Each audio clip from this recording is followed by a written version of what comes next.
7 tool brands on shelves right now share production facilities and contract manufacturers with premium tools on that truck pulling up to your shop every Tuesday.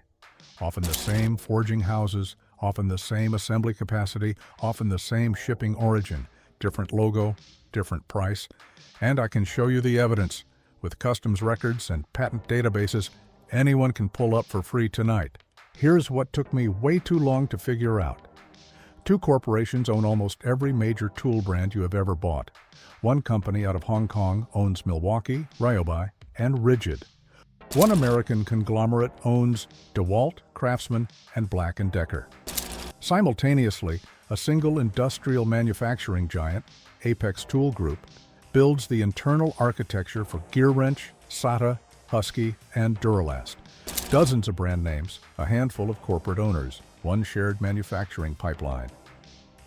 By the end of this video, you will know which budget brands share a factory with their premium twins, and the one spec that tells you if you are paying for real engineering or just a logo.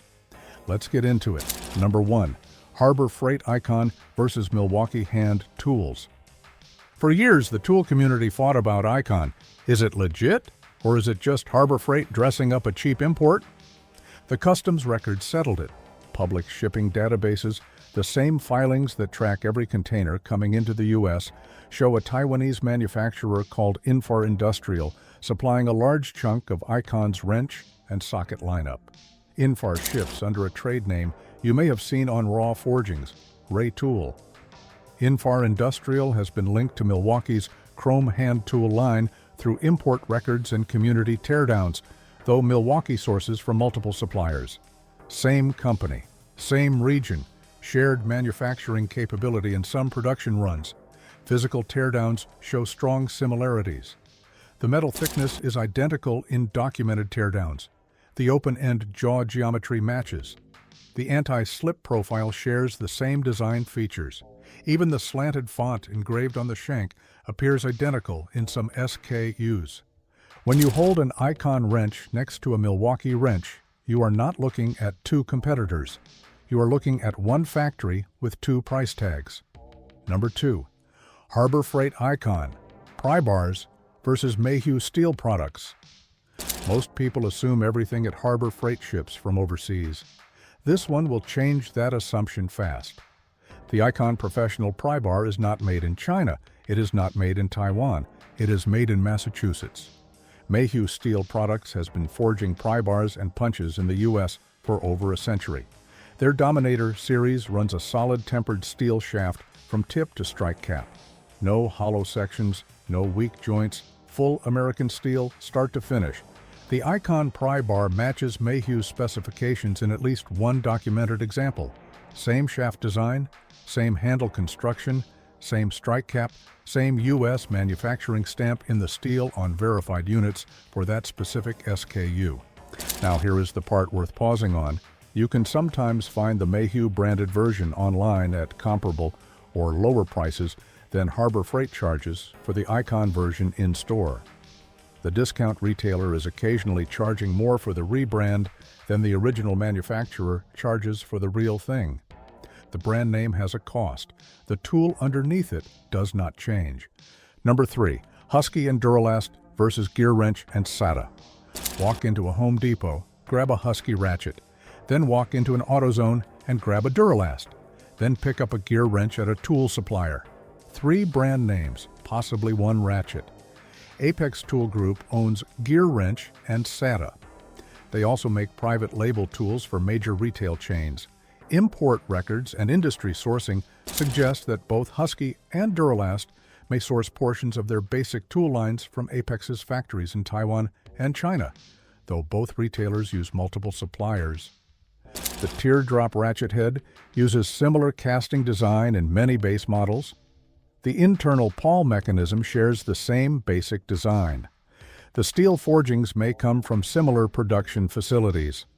Gearwrench's Premium 120 XP is a genuinely better tool. Double-stacked pawl, tighter tolerances. That upgrade is real, but the standard ratchets under the Husky and Duralast names? Same basic geometry, same production line. If you are a mechanic getting handed a payment book every Tuesday, that is your answer. The ratchet on the truck and the one at the parts store share more than the salesman will ever tell you. Number 4. Ryobi versus Ridgid 18-volt power tools. Ridgid is the orange one. Lifetime service agreement. Feels premium. Ryobi is the green one right next to it. Budget platform. Costs less. They look like competitors. They are not. Same parent company, same factory in Dongguan, China. Here is the proof that is hard to argue with. Every cordless tool with a wireless component must register with the FCC. That registration includes a grantee code, a permanent ID tied to the actual manufacturer. Pull the FCC filing for a Ridgid 18-volt Bluetooth tool. Pull the same filing for the equivalent Ryobi. The grantee code is identical. The registered address is the same building in South Carolina. Federal law says that code belongs to one manufacturer only.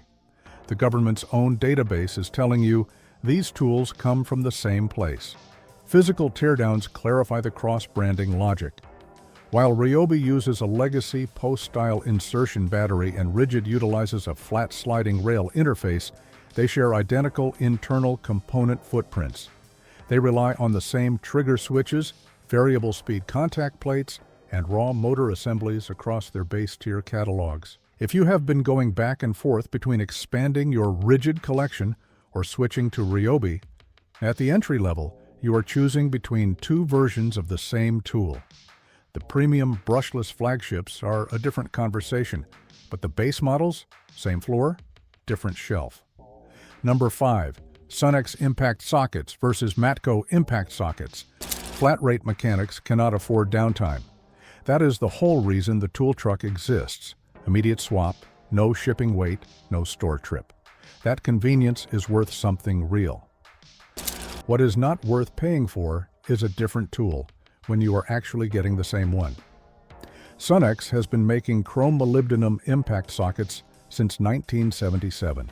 CRMO is the stronger alloy, better under high torque, more resistant to cracking than standard chrome vanadium. Their master sets are a benchmark in professional shops. Side-by-side analysis of Matco's impact socket line shows strong similarities. Same alloy class, same radius corner geometry that keeps the socket from rounding a fastener. Similar dual laser-etched and roll-stamped size markings. When Sunex shifted production from Taiwan to China, import records suggest Matco's sourcing changed in parallel, consistent with shared supply chains. Sunex sells online. Matco sells off a truck with a payment plan. One socket, two prices. One of them is a lot harder to justify. Number 6. Astro Pneumatic versus Matco Specialty Tools. Astro Pneumatic makes specialty tools that solve problems most brands ignore. Tight spaces, awkward angles. The kind of tool that turns a 2-hour job into a 20-minute one.